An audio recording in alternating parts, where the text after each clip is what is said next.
To continue this Western revaluation sort of stage in the study of Hadith, these aren't, they're not announcements about when these stages begin. So I wouldn't say, okay, Orientalism's over, Western evaluation time. That's not, these are just the periods, schools of thought that I'm talking about, names that I've given them. So it's important to remember that. One of the most fascinating articles I've read recently was in a recent issue of Dar Islam by Behnam Sazikli and another author, whose name escapes me right now, about this Sana'a find. So in 1979, the Great Mosque in Sana'a, someone was fishing around in a crawl space, and there's all these manuscripts because Muslims, like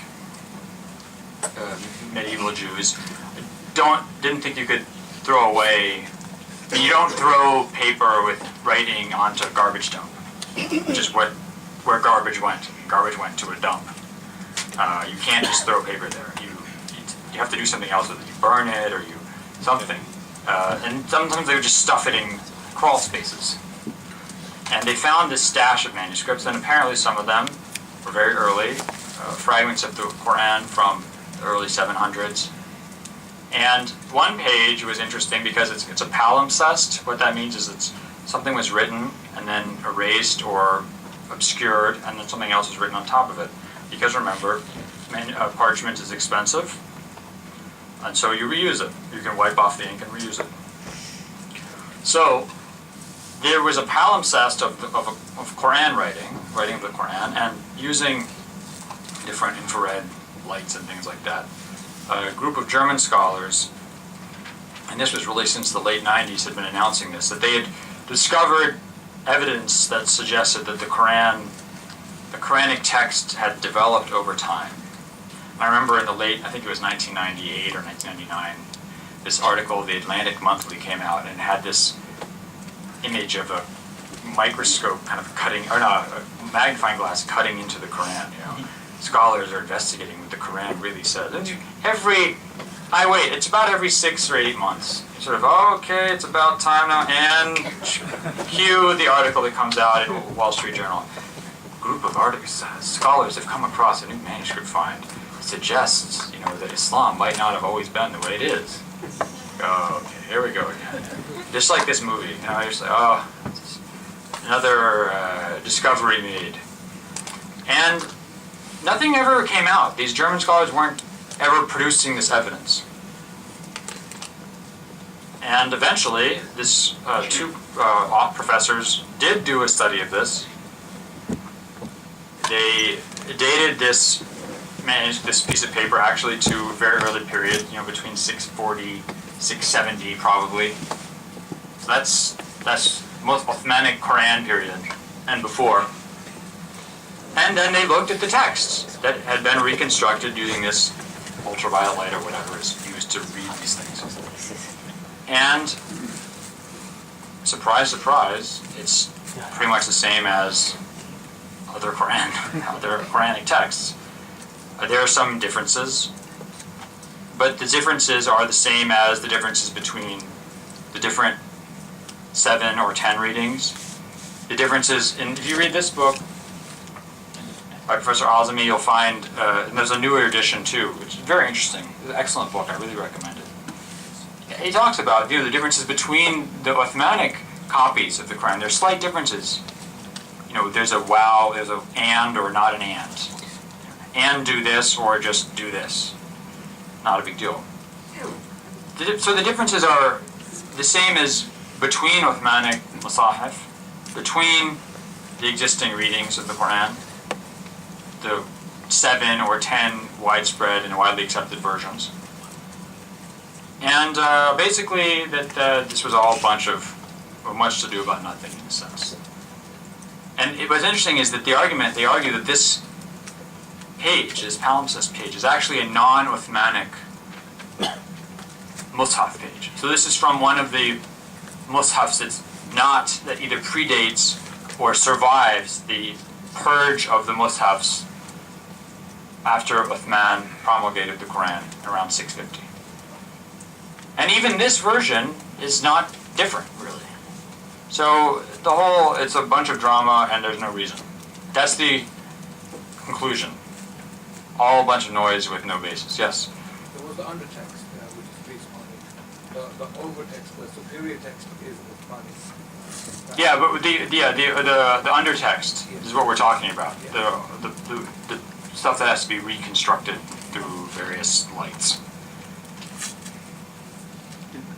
Okay, I'm pretty much done talking.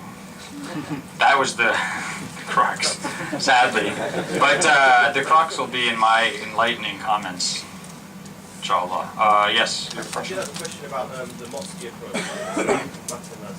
In your opinion, does he cover any genuinely new ground with this analysis not covered by the previous Hadithin? Or is he really... The previous who? The Hadithin, the Hadith scholars from Islamic history. I mean, or is he just basically retracing their steps in selected examples? Or has he in any way gone... Because in some of his writings, he seems to be saying that this is the basis on which we can reconstruct, you know, this and that. Yeah. Is he, in your study, does he bring anything new to the table in terms of technique? Well, the problem is that you're talking about two different tables. Okay. Does he bring anything new that the Muslim scholars didn't do? No, but that's not the point. I mean, the whole point of this is that if we could just say what Muslim scholars said, then we wouldn't have to have these debates or discussions and all this stuff would be moot. The point is that you can't trust Muslim scholars, you can't trust the Islamic tradition of hadith authentication. If you could, then this issue would be resolved. So what he's doing is proposing a method for, because it's so painstaking, because it's so difficult, it really works. I mean, you have to do things one hadith at a time. And for the hadiths he's looked at, I think he's proposed that this is a method for reliably dating when you can say a hadith existed. Maybe it pre-existed, but you could say we know that it was in circulation at a certain point. And his method tends to suggest that this point is much earlier than what someone like Joinbull or Shaykh had said before. Now, does it bring anything new to the table from a Muslim perspective? Not really, because the Muslim scholars are doing the same thing, they just have different assumptions. They have their own science of jarh ta'dil, of investigation of isnads, of authorities they consider to be reliable. And that's the pillars on which their tradition is built. Those pillars don't mean anything necessarily to a non-Muslim scholar. Yes? Thank you, Dr. Brown. Are you planning to conduct any studies in the near future on some of the material evidence we have to complement the hadith literature, which can be found in the early collections? For example, the epigraphic records, Bukhari evidence, then we have Sana manuscripts. With all of these material evidences appear to be complementing hadith literature and its authenticity, including the chronology, the hadith chronology, Hijri chronology, based upon all this evidence. Because it appears that the previous scholarship has kind of neglected this side of evidence. Well, the problem is that when you're dealing with a very small amount of material, I mean, when you say, are you going to investigate things because these corroborate hadiths? Yes, you know, you find an epigraphic, find a rock carving that says, in this year, year 13, may God of the Hijrah, may God have mercy on Fulan, some person. Omar is mentioned in Omar. But may God have mercy on me, someone carving this rock. Well, earlier people like Patricia Crona had said that the Hijri dating system was invented much later. No, it's not. Now, at least we know it's the year 13. They're saying this Hijri during the caliphate of Umar bin al-Khattab. Surprise, surprise. So this corroborates a specific element, feature in the Hadith tradition. But these are particulars, and barring the discovery of a gigantic number of particulars, you will only be bolstering or verifying a small number of particulars. The assumption about the general nature of the religious tradition remains the same for non-Muslims. I would say, as a generalization, I know this is a generalization, but I think it's an accurate one. The general assumption is still that orthodoxy develops, that a significant amount of the material attributed to the Prophet is unreliable. And one of those assumptions is not going to disappear. And that's the assumption that he was not a prophet. Okay? You can believe that Muhammad existed. You can believe that we have generally reliable information about the early Islamic calendar, when things happened, where they were. Maybe we can date material going back to the time of the companions, maybe even to the lifetime of the Prophet. The Quran, we can say, is now historically verified through a number of means as being relatively intact, etc., etc., or that the Muslim version of its history is reliable. But you're still not going to accept that the Prophet Muhammad could know something about the future. So let's take this hadith of the black banners coming from the east. You still think the Prophet, let's have our imaginary non-Muslim Western scholar. He or she is still going to think that this hadith was made up during the Abbasid Revolution to support the Abbasids. Because people don't know the future. Now, I've talked about this in one of my books, but I think this is an interesting possibility, which is that, let's say the Prophet is not a prophet. Let's say he's some kind of deluded person. But he thinks he's a prophet. Prophets prophesy. It's one of the things they do. So let's say he starts saying things about the future. In time, there will be this army that will come from Khorasan. They'll have black banners, etc., etc. If you are the Abbasids and you're based in Khorasan, why not make your main color black and have black banners? Because this would help fit in with scripture. So sometimes history follows prophecy. Sometimes history follows scripture. You can scripturalize history. So an example of this in the book of, I think it's the book of Zechariah, Old Testament book. The book says, "Rejoice, O daughter of Zion, O daughter of Jerusalem. Your king comes unto you, riding a donkey or the foal of a donkey." Now in the New Testament, Jesus enters Jerusalem riding a donkey or on the foal of a donkey. Now, it is not inconceivable that the historical Jesus decided to ride into Jerusalem riding a donkey because this is how it's predicted. Or it's not inconceivable that the people writing the New Testament described his entry in a way that scripturalized it, that made it fit into scripture. There's in the Tang dynasty in China, which came to power, I think, in the 600s. I don't want to, my dating is a bit off. Someone can look that up on their computer. T-A-N-G, Tang dynasty. Anybody tell me when that came to power? Nobody has computers on anymore, internet or smartphones. Somebody look it up and tell me. It's an interesting story. There was a popular song at the time about this, someone named Li. And this person named Li was going to take over. And there was a major family, a powerful family in the kingdom named Li. And eventually, people started suspecting him of being this person. And things got so uncomfortable, eventually he did take over. Someone have any, when did Tang Dynasty start? 680? 618, excellent, thank you.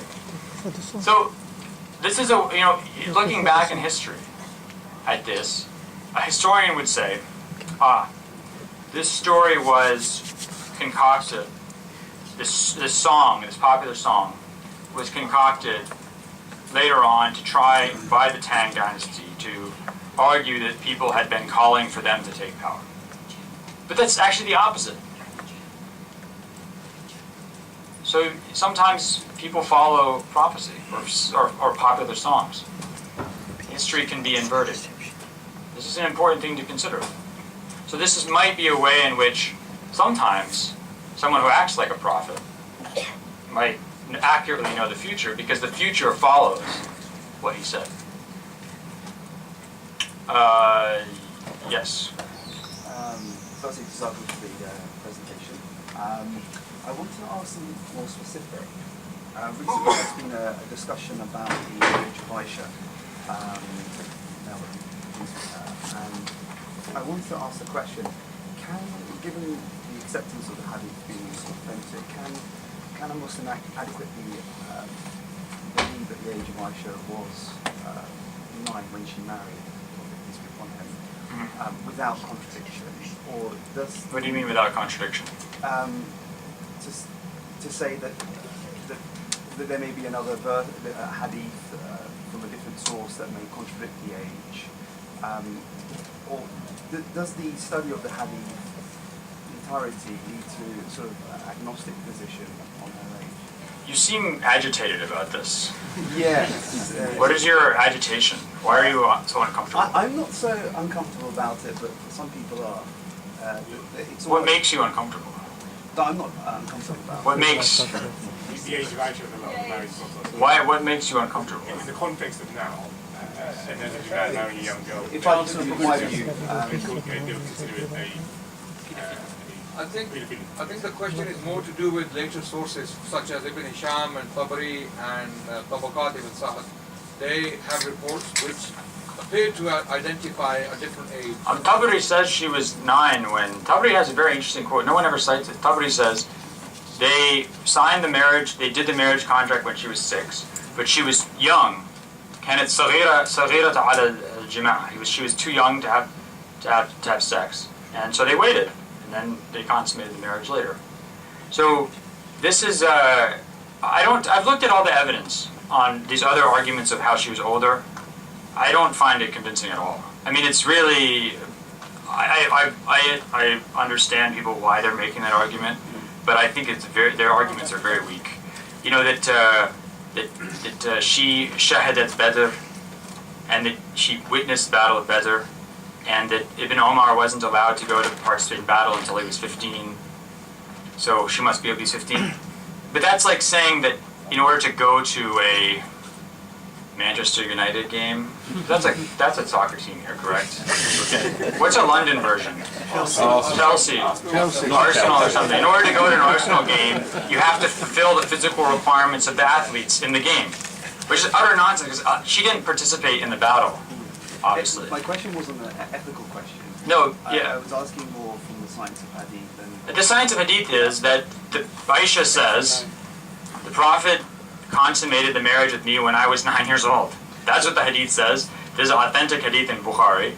And even if you don't want to say that Bukhari is, his book is the most authentic, it's the most explicit data you have on this issue. And everything else is implicit, derived from very tenuous assumptions about culture or something, or practice at the time. So would you say that anyone would go against the understanding of her being a 9 years old? It's implicit information rather than... I think it is, because you have to look at... This is a very interesting issue. Okay, this is a very interesting issue.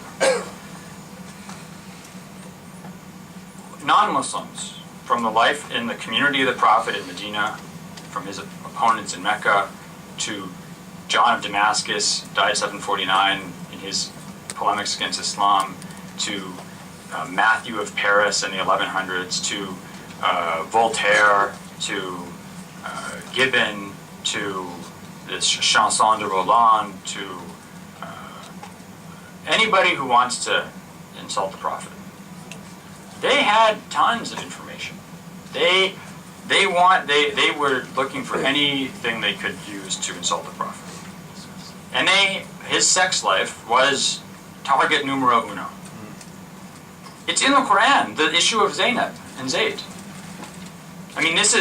We have document during his own time, people said, you're committing incest because adopted children are like regular children. This is true in Near East, this is true in the Roman Empire. in Roman culture. And the Quran says, no, they're not. This was the biggest, if you look at the instances in which the Zayd-Zainab affair is mentioned by critics of the Prophet from his lifetime until 1900, you will run out of, check marks on the paper before you count the number of times this story is used by opponents of Islam. They also insult him for marrying Aisha. Why? Because he was so obsessed, he's so lustful. He's such an id-driven creature. I don't believe this, just in case someone is recording this. That's not what I'm saying. I'm just quoting the opinion of others.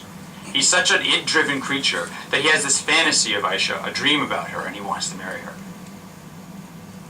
No one ever mentions her age, ever, that I've found, until 1905. The British historian David Margoliouth has a book on the rise of Islam, the Prophet in Islam. And he mentions this, and he says it's an ill-advised union. For how else should we characterize the marriage between a man of 53 and a girl of 9? This is the first I've ever seen that anyone mentions this. Why is that? Why is that until the early 20th century, no one talks about this? When they are making stuff up about the Prophet to insult him. And they don't bring this up. Because they were all marrying underage girls too. I mean, you have to understand that pre-modern, in fact, even today, peasant societies, to use the Marxist term, societies where you have the vast majority of people live in small agricultural communities, and agricultural work is the predominant form of livelihood. Marriage is very early, especially for women, generally right after puberty. And as I tell my students, Gandhi got married at 40. yeah, Gandhi got married very young. Because you have to remember, and I've said this before in other lectures, and I think it's very important, our notions of what you're supposed to do in life are based on our lifestyle. If you don't have high school and college, or whatever, college and university and medical school, and you have to go get a job, if you're just living in the desert and you're tending goats all day, and you're a boy and you go through puberty, and being a boy, male who's gone through puberty, I can tell you, speak for the rest of the men out there, basically 99.9% of your brain at that point is occupied with sex. And I don't know what the percentage is for women, but I assume that women at some point start getting interested in sex too. And you're sitting out there with goats, and you've got nothing to do. You have no hope in your life of ever doing anything except tending goats. Why in God's name would you not get married? It makes no sense. Of course you should. And they're like, oh, you're not emotionally mature. What? What is that emotional mature? What does that mean, emotionally mature? This guy doesn't know what emotionally mature is. He doesn't, people don't think about that. Well, what about, power dynamic in the relationship? What? Power dynamic in the relationship? This is all nonsense. This is all completely anachronistic concepts we're imposing on the past or on societies that justifiably maybe don't care about this. So the argument, no one mentioned this because it wasn't a concern. And England, interestingly enough, historically has relatively high marriage ages, even in the Middle Ages, in the mid-20s. England's a very odd place historically in that sense. But this starts becoming an issue in the 20th century, and Muslim writers start dealing with it. And the interesting thing is, who are the people who start dealing with this issue first? It's not the ulama. It's people like Abbas Mahmoud al-Aqad, the Egyptian prose writer, poet who died in 1964, he's an anti-colonialist, anti-imperialist. He's not an Islamist. He's not, he's first and foremost interested in reviving the identity of Egypt, of his community, of his world, of defending it against the West. He sees that appreciating and understanding early Islam is important for that. So he writes lots of books on the Prophet and on the companions. And he's the first person I've seen who takes up this issue of trying to try and figure out a way to argue that Aisha was older. He said she was 14 or 15. But because he's concerned about the image in Western eyes. Because in that point, if you look at like fatwas in Egypt, you start getting fatwa requests saying, why is it, isn't it bad that there's an old man marrying a young woman? Shouldn't we have a law against this? Shouldn't we have a law? In 1923, the Egyptian law changes and makes 16 the minimum age for marriage for women. In Syria, around the same time, you get it at 18, 16 or 18. This becomes a big deal in debates over law in Muslim countries, importing Western legal codes. And a lot of ulama fight against these marriage age restrictions. And they only accept them as procedural restrictions.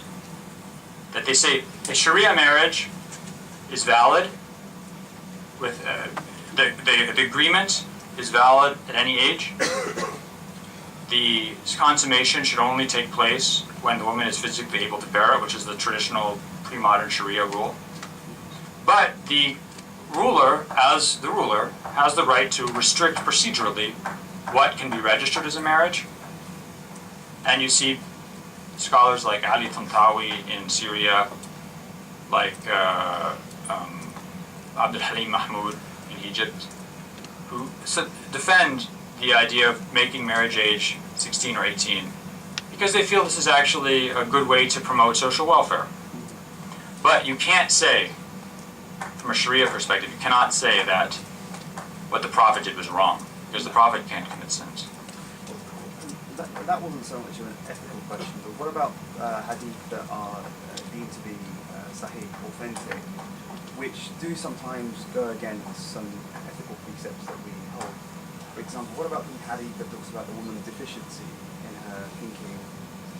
How do we, my difficulty is, when do we start to say, hold on, this may be problematic, even though it's actually authentic? That's a good question. This is the big question. This is the ultimate question, right? Which is,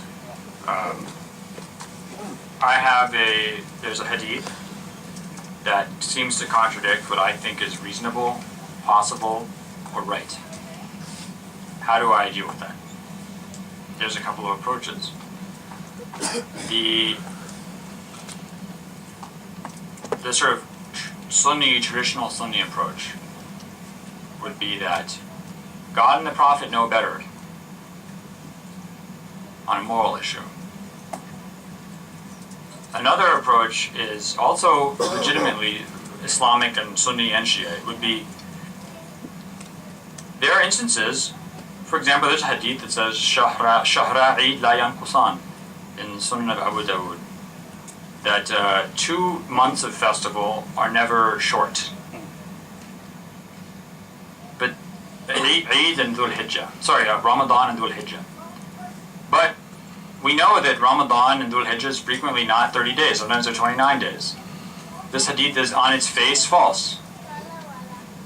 So what did people like Ibn Hanbal al-Bukhari say? They said, well, it's not literal then. It means either the barakah you get in these months will always be complete, or Ibn Hanbal said they're never both short in the same year, which is wrong. So if you see something that contradicts empirical reality, you just realize that it's figurative. And I mentioned this before in other lectures I've given, but the hadith of when the Prophet asks Abu Dhar, do you know where the sun goes after it sets? He says, God and the Prophet are more knowledgeable. And he says, it goes before the throne of God, and it prostrates, and seeks permission to rise again. People in the early 20th century, Muslims who are pious Muslims, they want to believe in their religion. They flip out over this hadith. It makes them, it panics them. There are writers who reject the whole hadith tradition because of hadiths like this. It contradicts clear scientific reality that these early Muslims didn't know. How much more subject to historical contingency can a hadith be? Are we